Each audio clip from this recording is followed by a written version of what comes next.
hot.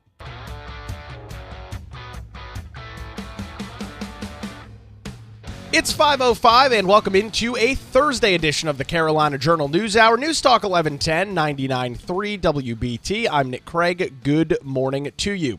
We start off the show once again this morning with another update on the high-stakes race for the North Carolina Supreme Court.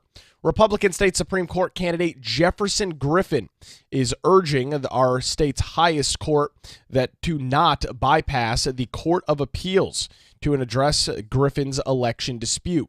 The State Board of Elections and Democrat candidate Allison Riggs, as we talked about earlier this week, support moving the case directly to the High Court and bypassing the Court of Appeals.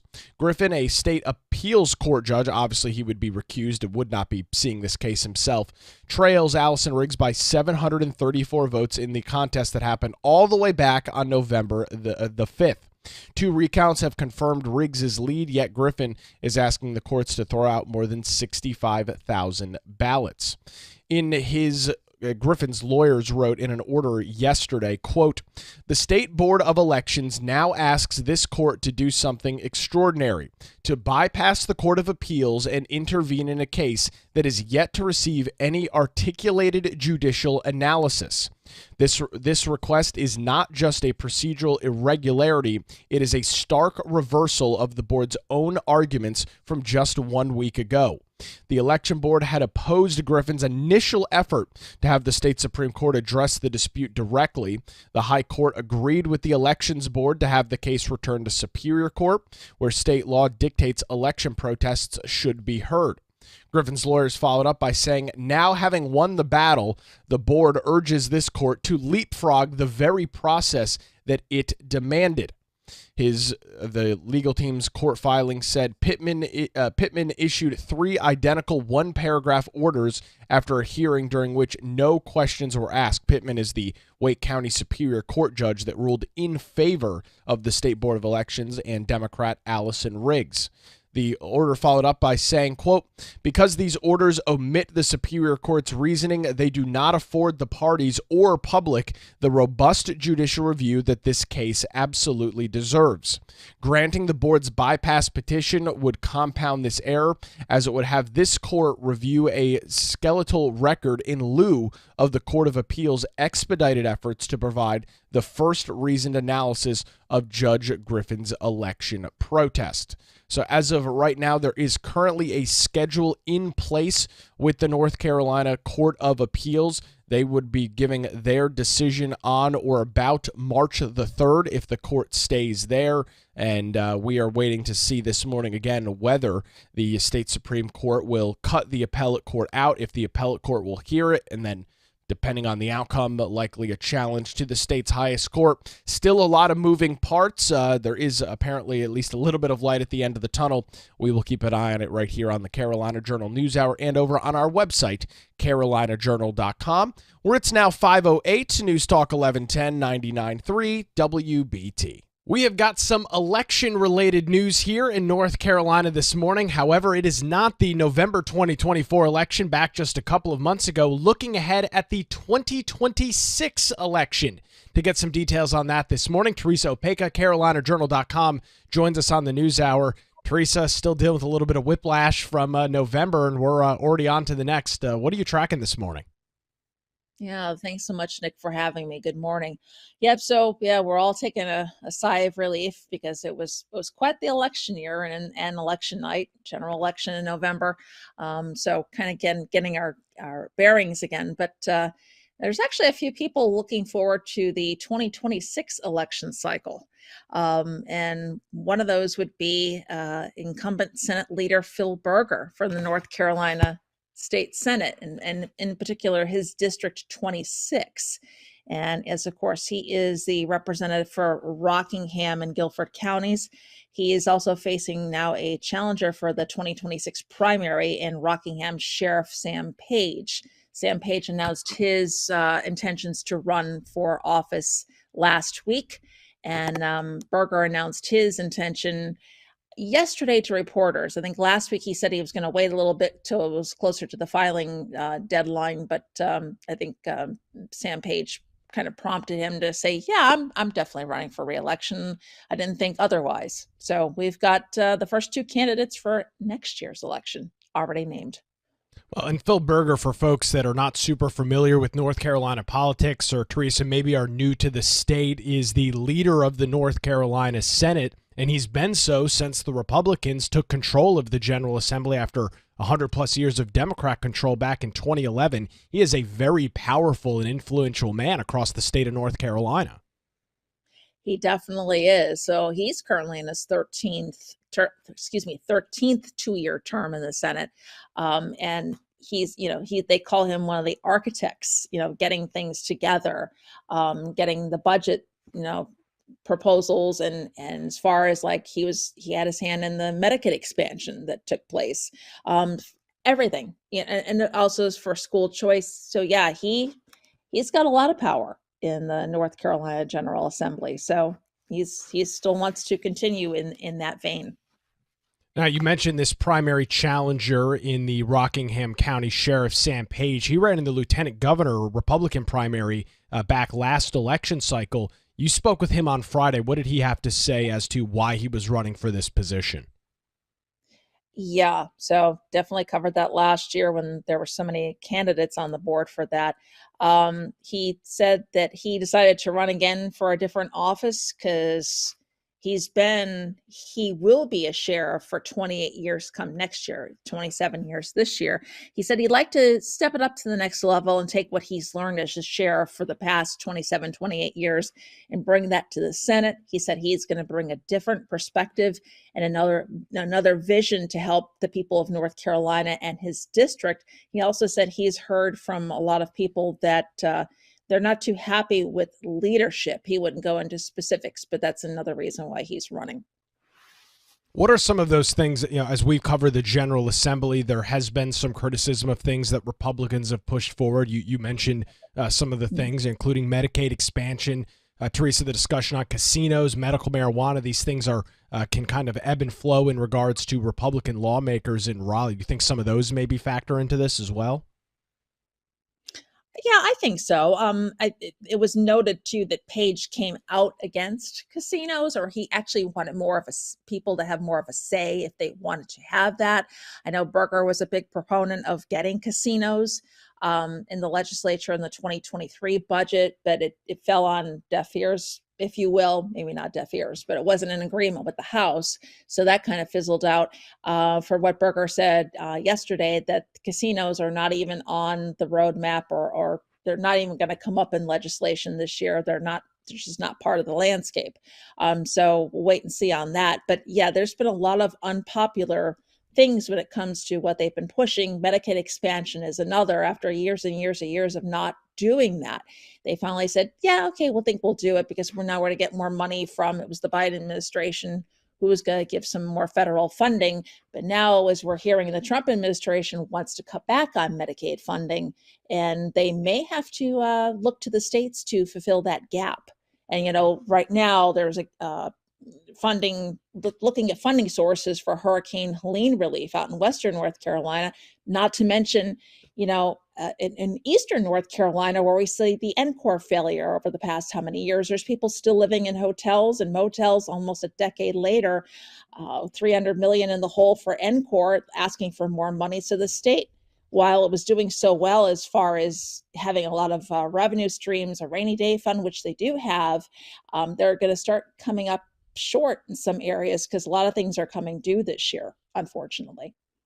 Yeah, no question about that. Teresa, you've got some more quotes and some more details in your story this morning. Where can folks find and read those details? Sure, they can head on over to carolinajournal.com. Teresa Opeka joins us this morning on the Carolina Journal News Hour. Where it's now 5:14, News Talk 1110, 99.3 WBT. It's time to get a look at traffic on this Thursday morning. An update with Boomer Von Cannon. Hey, thank you, Nick.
It's 521. Welcome back to the Carolina Journal News Hour. News Talk 1110, 99.3 WBT. Tracking some legal decisions out of the North Carolina Court of Appeals this morning.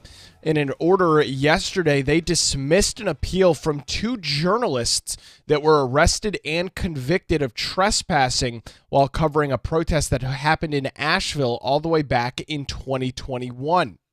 Judge Jeff Carpenter on the appeals court wrote, "Due to differences in the record, we are unable to discern on appeal whether the Superior Court had jurisdiction.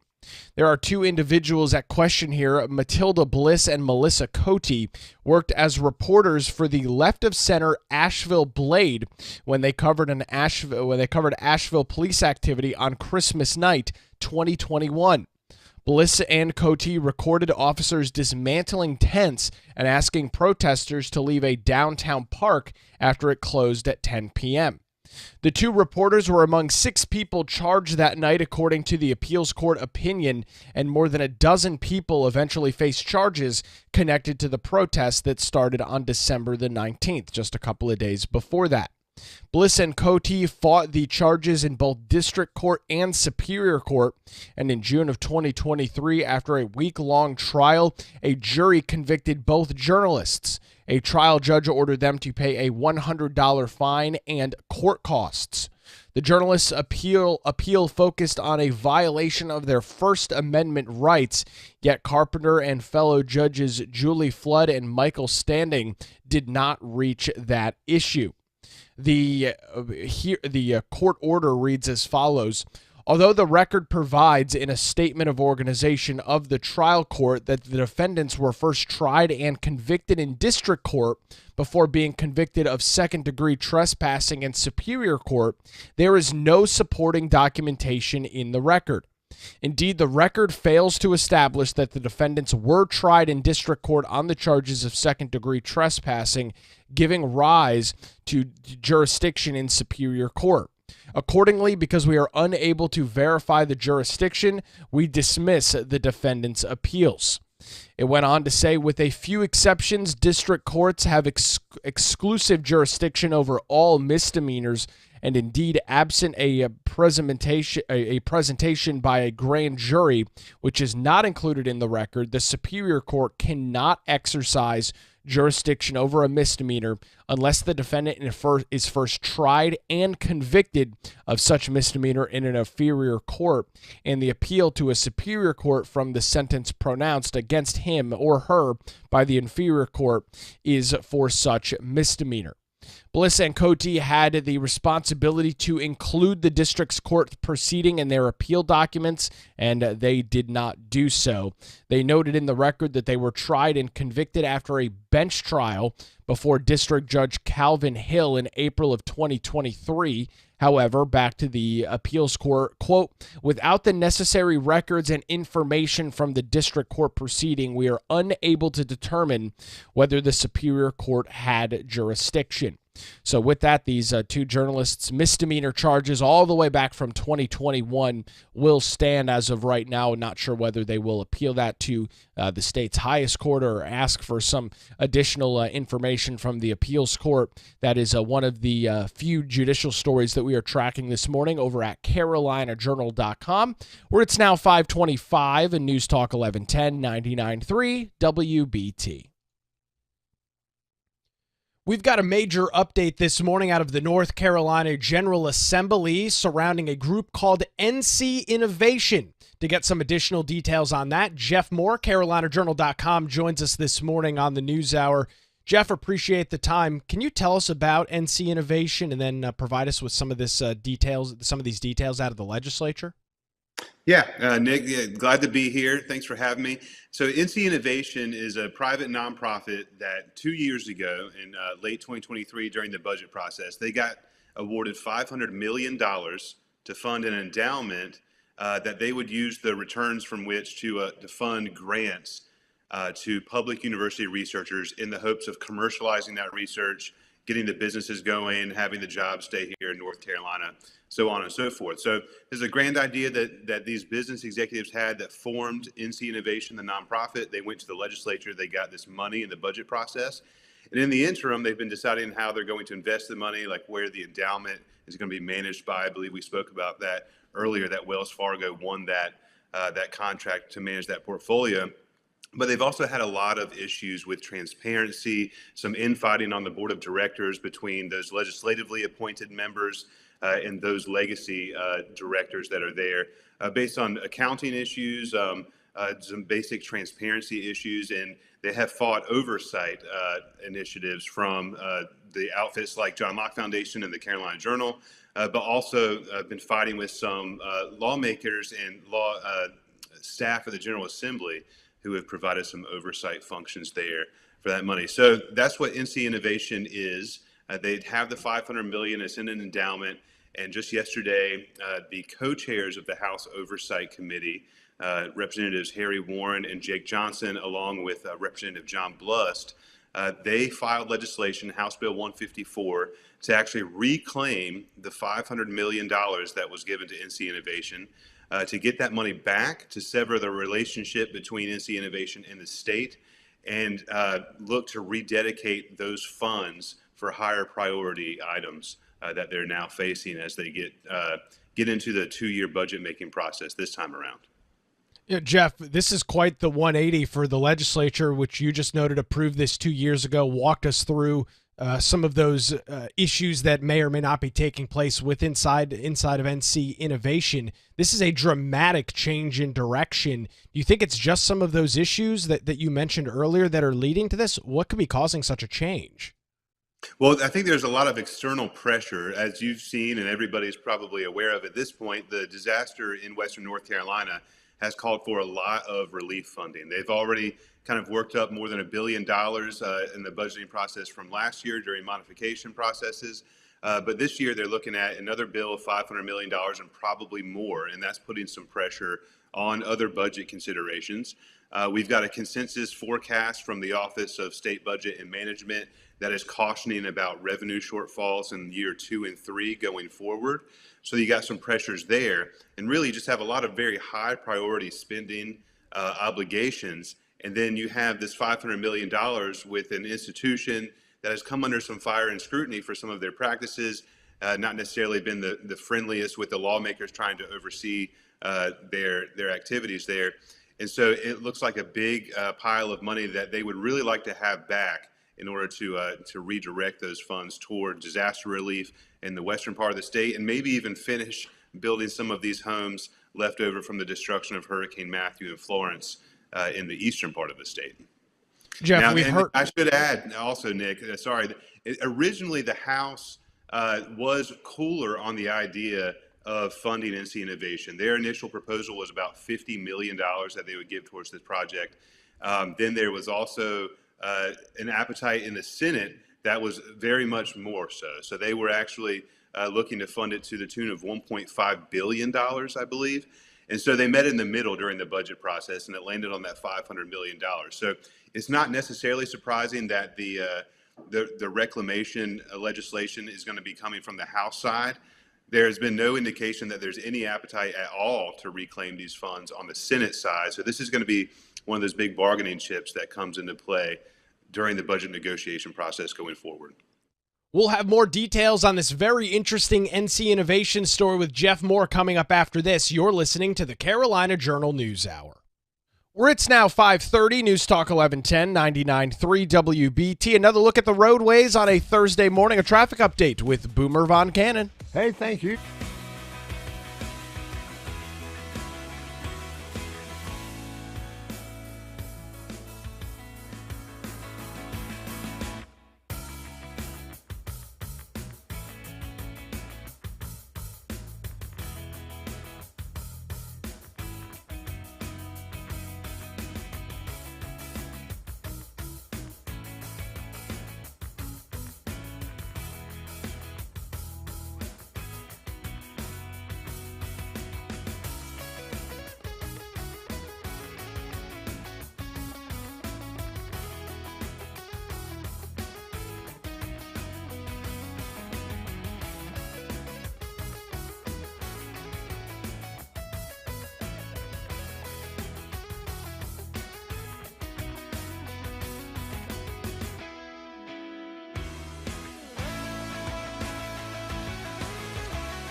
and for you.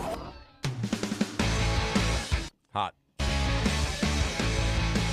It's 5:36. Welcome back to the Carolina Journal News Hour. News Talk 1110 99.3 WBT. Don't forget that you can take the show with you on demand by checking out the Carolina Journal News Hour podcast. It's available wherever you get your shows. Just search for the Carolina Journal News Hour, tap the subscribe or follow button, and you'll get a new show delivered to your favorite podcast app each and every weekday morning. It's the Carolina Journal News Hour. Download and subscribe now.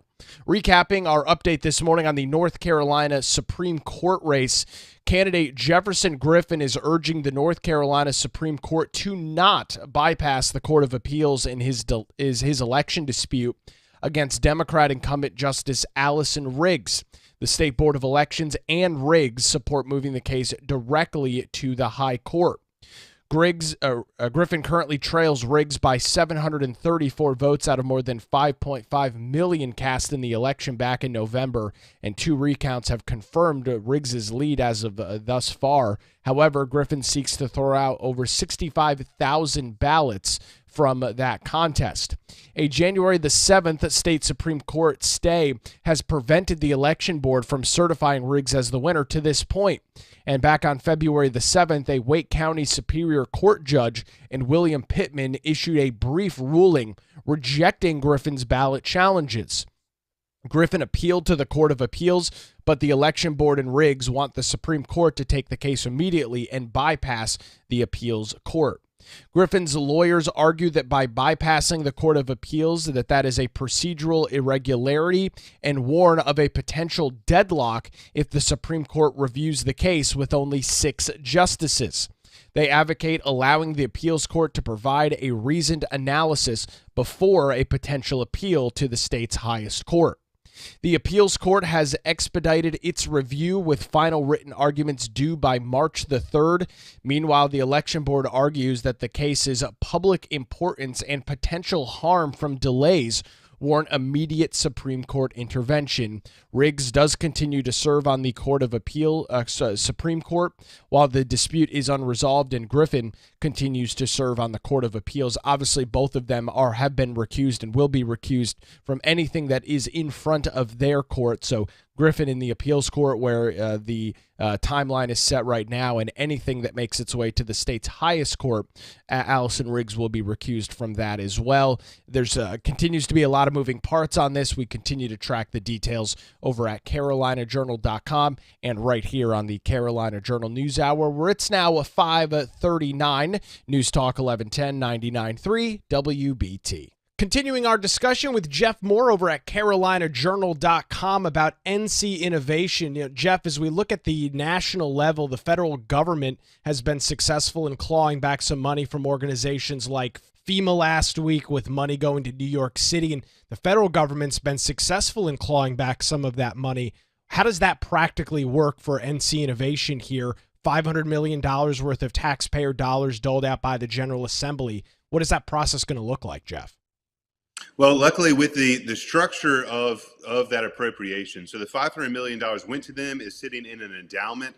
The executives and the board of NCInnovation committed to not actually exhausting any of the corpus, the main portion of those funds, and instead would just use the generated income, the interest and return on investments to fund the grants and some of the overhead. So you still have all the money there. It's in an account. And you can get that back, but the legislation that has been filed, House Bill 154, stipulates that all of the interest and the returns on investments that they've generated so far, that they would actually still keep those, that the $500 million would come back, all of that extra would stay with them. And as a condition of receiving these state funds, NCInnovation was required to raise $25 million in private capital. So they have that on hand, or at least pledges for $25 million in private capital on hand. And their most recent and their actual initial grant funding round was about $5 million in grants. They're looking at making more grants later this spring. And so if they've got $25 million, they've generated perhaps tens of millions of dollars already through having the $500 million endowment. So they still have funds left over. They can continue that grant making process, but the taxpayer funds will be coming back. The relationship will be severed between the state and NCI. and the directors that are on the board that were appointed by the General Assembly, they would be coming off, and then it would revert back to a private nonprofit entity that's going through the execution of this vision that the executives originally had. And presumably, if they wanted to continue operating in that manner, instead of getting the money from the legislature, they'd have to go out and raise more of that from private capital. It sounds like that would be kind of the deal here. Yeah, I think so. And they might find a lot more fans of the idea in general, being that it would be funded with private capital. It really introduced a lot of headache, I'm sure, for the NCInnovation board, as well as lawmakers and taxpayer watchdogs, to have all this taxpayer money go towards such kind of a privately cultivated idea that didn't seem to have a whole lot of accountability for this level of funds going to them. And then in contrast to all of the spending priorities we have currently, where I think that the disaster relief legislation for Helene that's live in the legislature right now is pegged at $500 million. So that's one for one. You could fund that entire disaster relief bill if you were to reclaim the NCInnovation assets now. Now, because this is a piece of legislation that's being introduced, does this have to go through the normal process of the in this case, starting in the House to the Senate and then to the governor's desk for a signature, or does this work any differently than other legislation we talk about throughout the year? Yeah, this legislation will be incorporated into the budget process. So it's starting in the House. It would head to committee. I believe it's going to head to a judiciary committee for clearance and approval there before heading back to the Rules Committee in the House. But we see already that the House side of the equation does have an appetite for reclaiming this money. They have a lot of angst about not repeating the mistakes we did with the previous hurricanes and disaster recovery, making sure we have plenty of funds and that they get to where they go, that they need to go.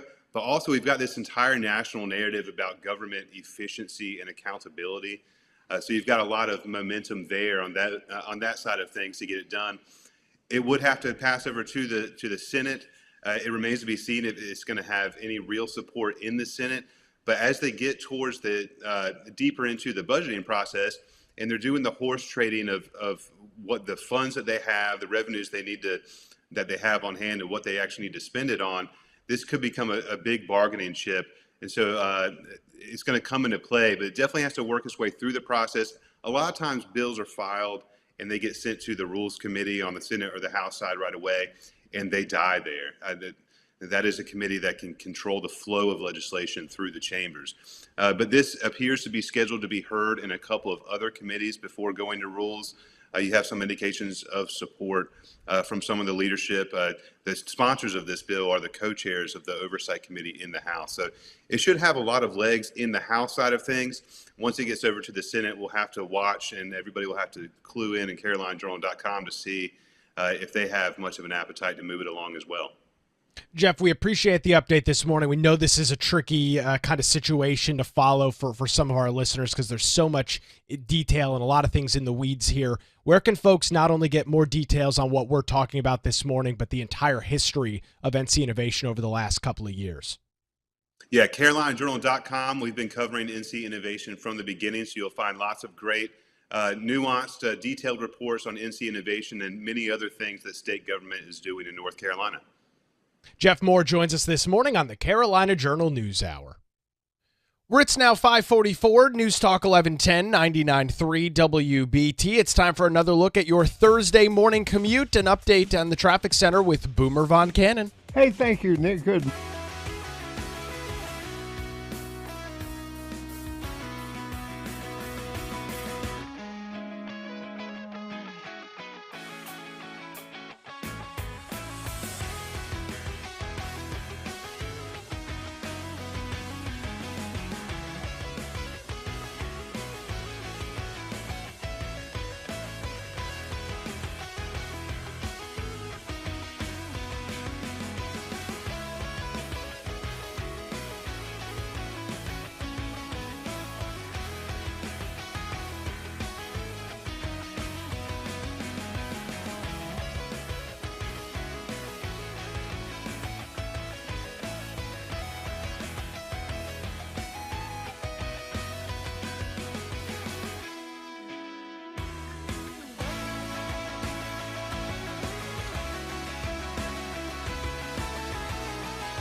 your emergency situation station. Hot. Good morning again. It's 5:51. You're listening to the Carolina Journal News Hour. News Talk 1110, 99.3 WBT. Also streaming live this morning on our Carolina Journal YouTube channel. Tracking some wintry weather across the state of North Carolina this morning. There are a couple thousand individuals, more than that, almost 8,000 individuals without power outages. Without power in the state this morning. Taking a look at the details from the Power Outage Map website over at Duke Energy. Over 8,400 customers in eastern North Carolina without power due to icy conditions that persisted in those areas overnight. Some of the counties with the largest amount of outages, Duplin, Craven, Terrell, Jones, Beaufort, and Pamlico counties dealing with those outages this morning due to some heavy icing in those areas as we continue to track winter weather across the state of North Carolina this morning. Taking a look at some news from across the state, 2 Republican candidates are already preparing for a 2026 primary election for the North Carolina State Senate, specifically Senate District 26. Incumbent Senate Leader Phil Berger Jr. out of Rockingham County confirmed his intentions to seek re-election, emphasizing his commitment to economic growth, disaster preparedness, education, health access, and public safety. Berger has served in the Senate for 13 two-year terms and has led the North Carolina Senate since Republicans took control of that in 2011 after more than 100 years of Democrat control. Challenging Berger is Rockingham County Sheriff Sam Page, a longtime law enforcement officer and military veteran. If that name sounds familiar to you, Page previously ran for lieutenant governor in the 2024 primary. He cited public safety and legislative experience as key motivations for his candidacy. He emphasized his work on border security, illegal immigration, as well as human trafficking, and expressed a desire to bring his law enforcement's expertise to the state Senate. Page does plan to get his campaign launched soon. District 26, which is what we're talking about this morning, includes Rockingham and Guilford counties, and the Republican primary is expected to be a competitive race between 2 very well-known and experienced candidates. We will, of course, keep an eye on that in the years and months to come as we get closer to that primary again, which will take place in March of next year. But already, even just a couple of months after the huge general election back in November, already turning our attention and looking at some of the races coming forward here in North Carolina. We talked earlier this week with Brianna Kramer from CarolinaJournal.com about Democrat committees that are putting major and expected to put major amounts of money and resources into some North Carolina races here. We're not talking about congressional races. Obviously, we know we'll have the big Senate race, but putting money into the General Assembly. We covered that earlier this week. It is the Democratic Legislative Campaign Committee, and they claim that states that have razor-thin supermajority margins, of which North Carolina would fall into that category, they are going to be seeking. That is the Democrats' party arm that works to elect Democrats at the state legislative, in the state legislative races across the country. They've got their target map for 2025 and 2026, and they've got North Carolina targeted under their power building category, which is a state that that Democrats think that it offers them, quote, the best opportunity to gain seats in tough chambers and check MAGA extremism. That is a direct quote from the Democratic Legislative Campaign Committee in their statements there. It's important to note that while the North Carolina Senate did retain its Republican supermajority, which has the capability now to override Democrat Governor Josh Stein's veto following the 2024 election, the House was not as lucky in regards to Republicans. They are 1 seat shy, which costs that chamber its supermajority status, meaning for Republicans and the conservative lawmakers to get legislation not just passed, but having to go back and go through a veto override process, they've got essentially one option. They've got to work with at least one Democrat and go across the aisle to get one Democrat on board to deal with those veto overrides. That was, of course, a staple of the final years of the Democrat Governor Roy Cooper gubernatorialship up in Raleigh, as pretty much everything that he vetoed made its way back to the General Assembly. Republicans, having the supermajority in the House and the Senate, were able to override those vetoes and did so dozens of times within his final year in office. The DLCC political director Jeremy Jensen said during a press conference late last week, quote, "North Carolina fits here because we must protect Governor Josh Stein's veto pen.